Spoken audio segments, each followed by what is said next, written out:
Alors, bonjour et bienvenue dans cette nouvelle vidéo. Aujourd'hui, on va apprendre à faire tourner la planète Terre. Et pour ça, on va avoir besoin d'un fichier 3D.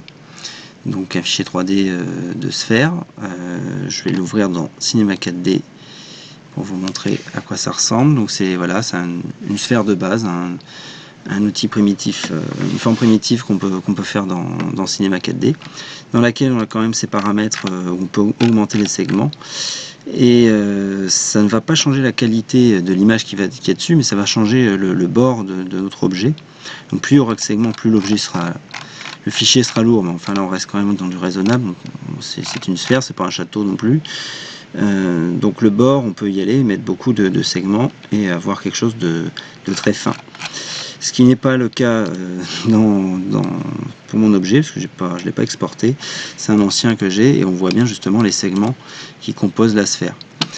Après, l'image que je vais mettre dessus, elle fait une certaine résolution qui concorde avec l'image.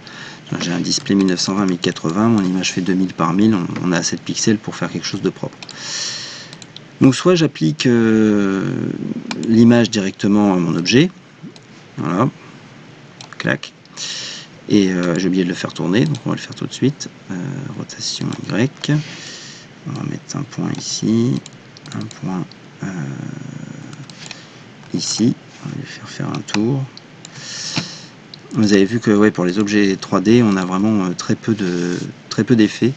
Et justement, si on veut s'amuser à faire des choses sur la planète, on va pouvoir utiliser les virtual displays pour ça. Mais là, je vous montre juste déjà la Terre qui tourne avec une image fixe. Mais admettons, on voudrait faire un parcours en rouge là qui va grimper comme ça sur le long du continent et qui va se balader comme ça sur la planète. Et bien, pour faire ça, ou pour passer de la nuit au jour par exemple avec une autre image, on va être obligé de passer par la virtual display. Donc il va faire la taille, voilà, c'est très bien la taille de mon image. Je vais me servir de texture. Voilà, je vais y glisser, je vais recomposer en fait dans mon virtual display la carte du monde. Donc on voit bien l'image du cube rectangulaire, voilà à quoi ça ressemble. Ces points là en fait, les points extérieurs extrême ou gauche droite, ils vont revenir au milieu. C'est un peu ce qui se passe justement quand on l'applique sur ce genre de forme. Et c'est fait pour ça d'ailleurs. Voilà, si par exemple j'ai envie de passer de la nuit au jour, je vais venir remettre une image comme ça, effet d'opacité, voilà, comme ça, parfait.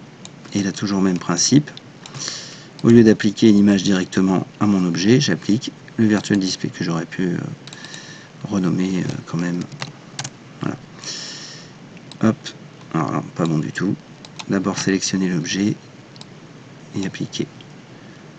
Et voilà. Et là du coup je me retrouve avec ma sphère qui change de couleur. Ce que je n'aurais pas pu faire directement. Et après justement pour pouvoir dessiner quelque chose ici avec un masque dans Photoshop, on applique un média avec un trait qui se balade et ça apparaît sur la carte. Voilà. C'était rapide, c'était un petit exercice sympa. J'espère que ça vous aura appris des choses ou permis de vous remettre dedans. Allez, à la prochaine.